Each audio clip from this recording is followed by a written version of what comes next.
Okay, so welcome to Hardwick campus, University of Gloucestershire. This is the campus just behind me here. So we're a really small building.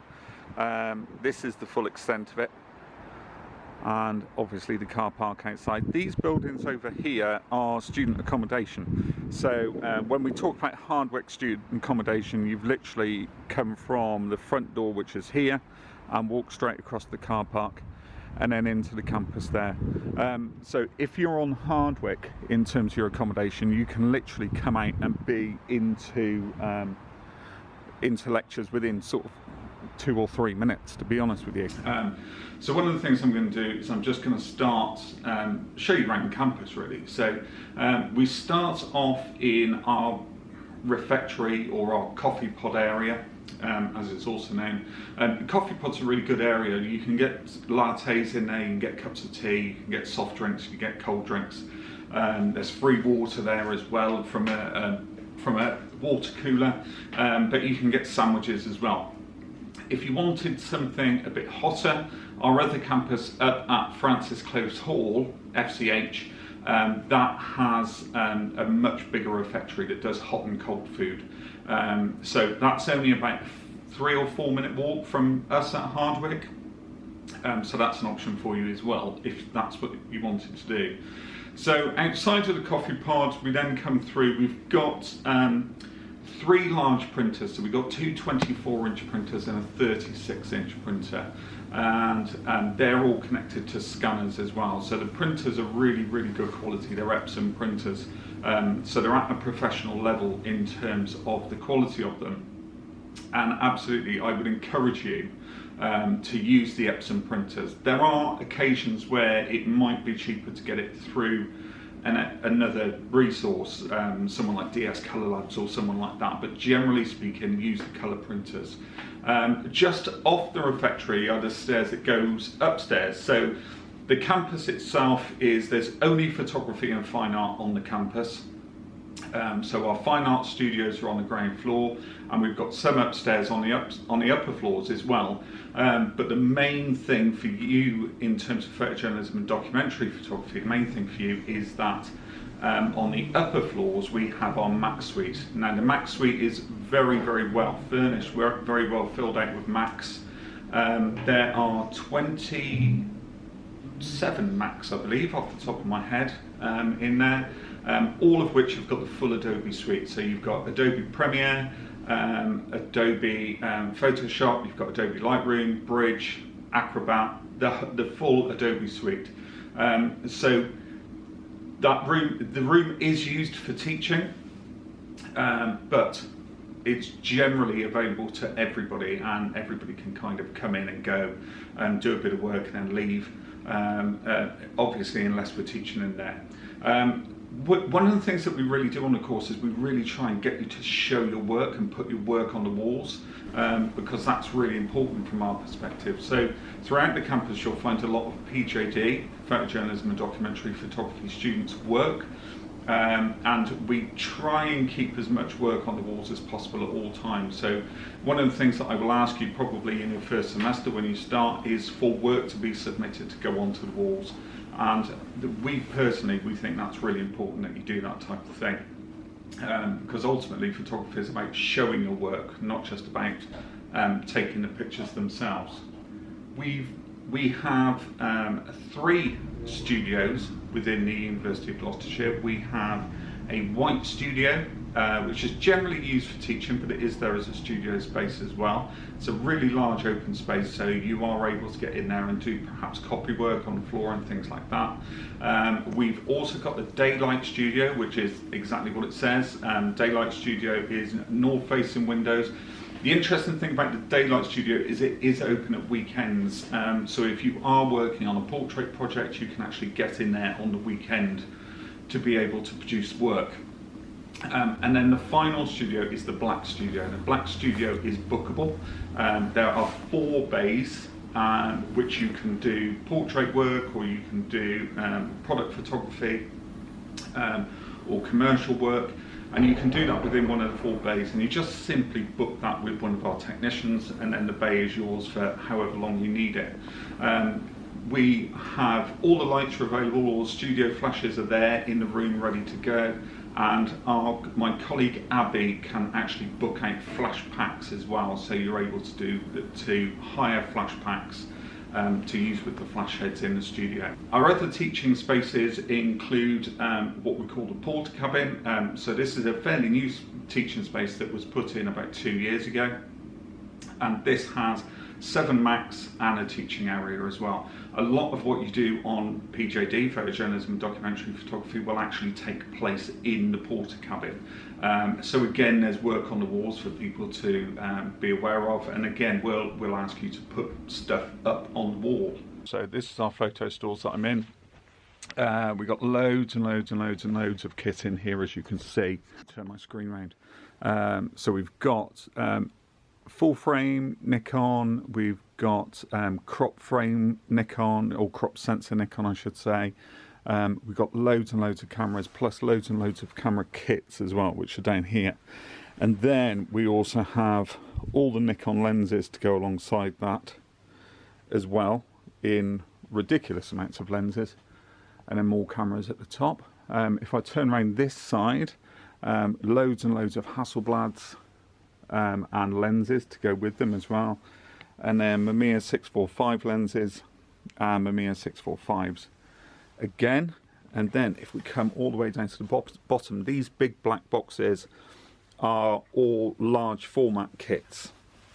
So these are mostly rail cameras, but there's lots of other in there as well. And then we've got somewhere in here we've got 8x10s as well. So if we come around this side, so obviously you've got the Nikon, but then we come around to this side and we're into Canons as well. So we've got lots and lots and lots of Canon bodies. A lot of it is already out at the moment for the Christmas holidays. And then lots and lots of Canon lenses as well. So whatever you want, there's lots that you're able to borrow from camera stores. Normally the lend time is sort of 2 or 3 days, dependent on how popular that particular piece of kit is. But it's always stuff that you can use. We've got no problem with students taking stuff out and kit out and using it. And the best thing that we always say to people is, you know, go and experiment with stuff as well. Look at different cameras and different things that you haven't necessarily used before. Okay, so if we go through, we start you off in semester 1 in the first year with a module called the photojournalist. With the photojournalist, we go out to 2 live events. The one live event that we take you out to is we take you out to Tewkesbury Mop Fair, and that's literally a fair that's on the street in the middle of Tewkesbury.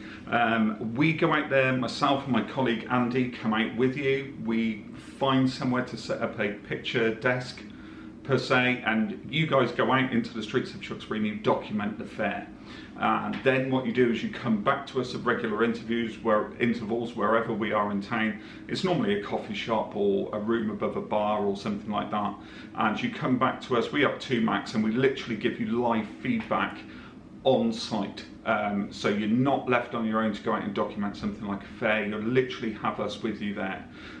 So that's the first event. The second event that we take you to, sometimes we go to Stowe Horse Fair, which is a gypsy horse fair.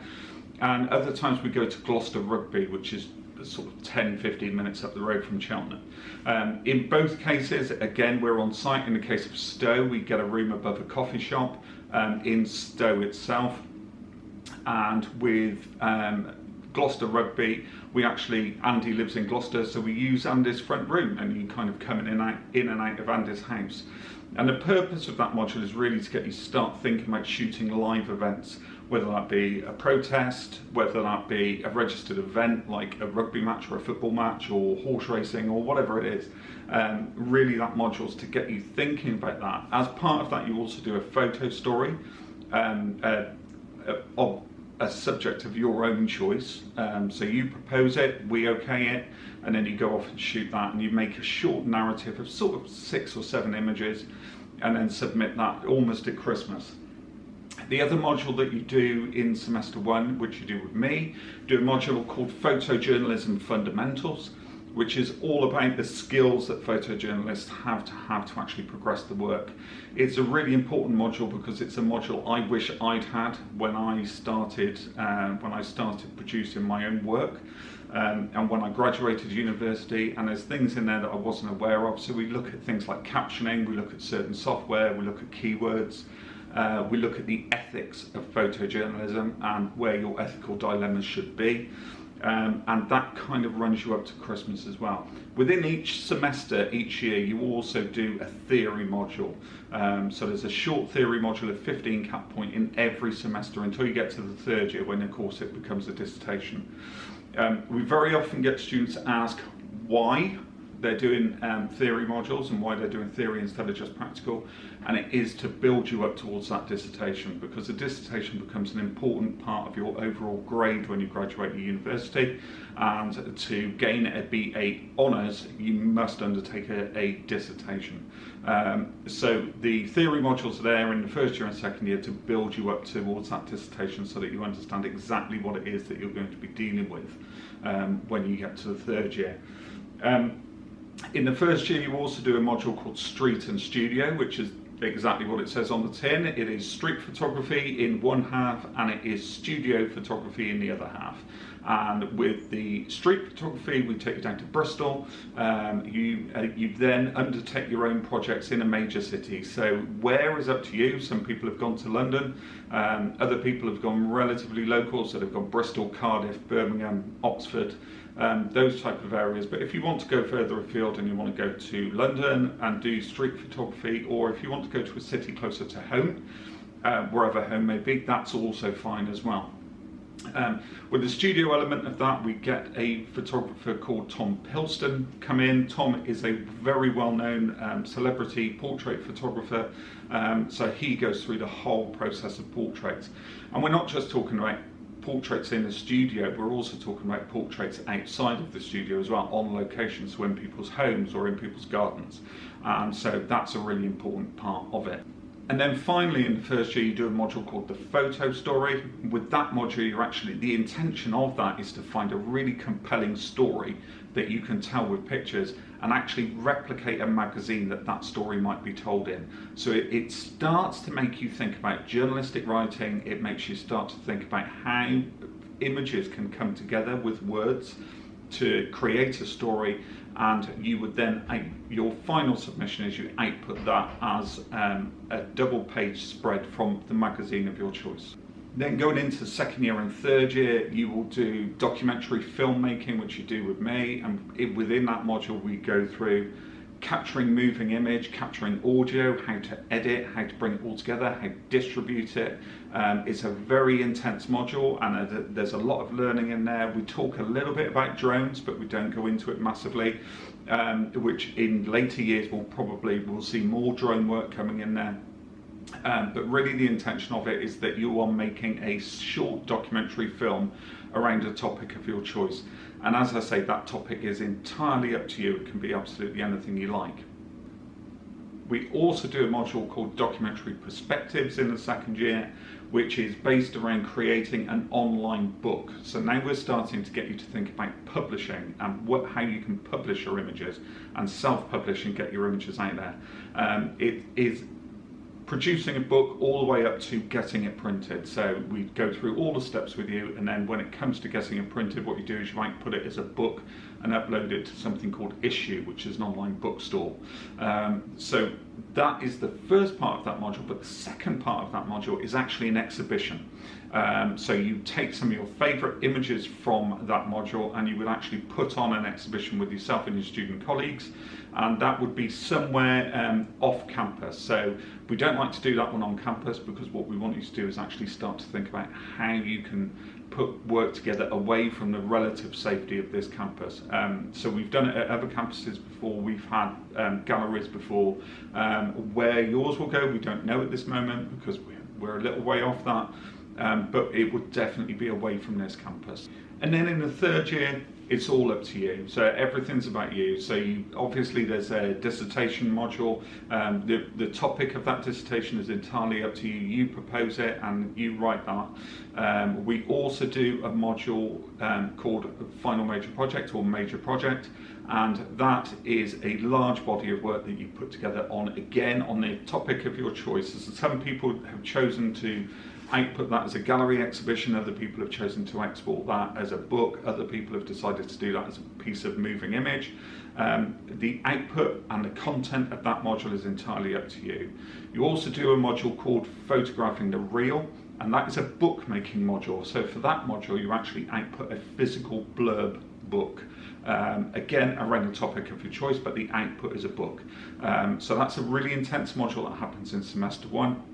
And then the final module that we do is a module called the Working Professional, which is about you coming together to produce your website and your portfolio and to start actually dealing with the industry and speaking to people within the industry. So there's lots of visiting lecturers come in as part of that. This year, for example, we've got Simon Roberts coming in as part of that, but there's lots of visiting lecturers come in on that, and what you do is you output 3 very rapid projects that you decide on, you make up yourself, and those projects are used to populate your website and your physical print portfolio.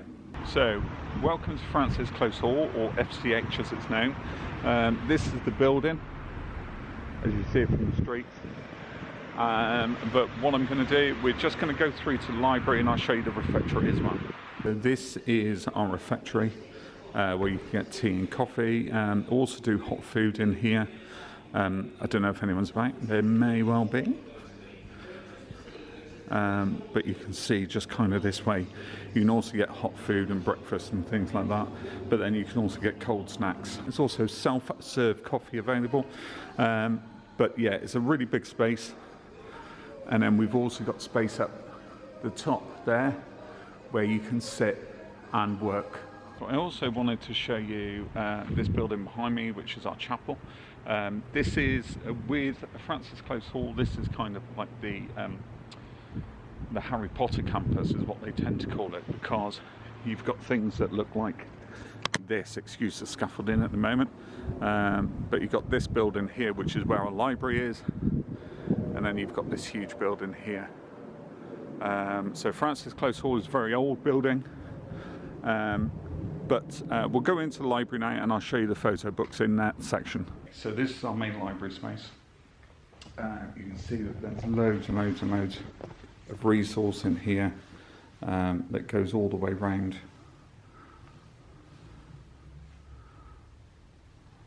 The room. Loads and loads of books are available in here. And with your library cards you can get out up to 10 books at a time.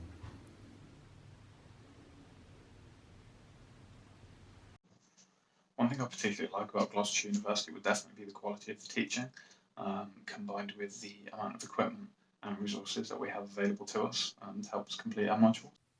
My favorite thing about this course is that you have the freedom to pursue your own interest, and you are as well being encouraged to do so. One thing that I love about the course is the variety of content that we are taught and the stuff that you wouldn't even think about when it comes to being a professional photographer. One thing that's really great about the course is that we do working practice modules throughout all 3 years of study. So with these employability skills that I gained, I was able to do a placement with a company called Ghost Publishing in London, who are really well established. So not only has it given me more connections, but it's also shown me the career that I want to pursue when I graduate. One of the good things about the UoG PJD course is the teachers Paul and Andy, who show a massive interest in your photography. They show a massive interest in you. They want to get to know you. They want to get to know your work, your career aspirations, and they'll give you tips along the way in ways to point you in the right direction to improve your photography and becoming a business really for after university. Another thing is they always run an open door policy where you can reach out to them for whatever you need to help them. They're really supportive, especially for things with practical and theory, which I really struggle with and I really get help with the tutors at the uni. I hope that this has given you some kind of a flavour of what we're about. It's very difficult at the moment with 20-minute interviews and everything being online. I'm very passionate about this course. I graduated from this course myself 12 years ago now. So I'm very passionate about this course and that this course succeeds. One of the key things that we've got going now, we now actually have our own picture agency, Pathos Images, which is launching in January. So by the time you see this, some of you, it will have already launched. We have our own course newspaper, which is what you can see stacked up behind me here, that we do every year for the third year. And with the course newspaper, basically the third year come together, they edit, they put together the newspaper, and they go away with 20 copies of the newspaper, and that can go into their portfolio box. So effectively, by the time you graduate the university, you should have a physical book, you should have a piece of moving image, you should have a newspaper that you've helped to edit and create, you should have your physical portfolio, you should have your website, you should have a major project, and you should have all the knowledge and skills that we can give you. The thing that I would say is we're not just about photojournalism and documentary. We are increasingly starting to give you commercial skills, things like pack shots, headshots, things like commercial portraiture, and getting you to think about other areas where you can actually sustain your income as a photographer whilst still doing your photojournalism and documentary projects. We also teach you how to sell your images, how to get your images out in front of the public, how to get your images out to press, how to get your images out to picture agencies. So what we're looking for is we're looking for students that are really enthusiastic, that want to make this course, their course, the best course in the country. And if that's you, we would love to see you in September. Thank you very much, and I'll see you soon. Bye-bye.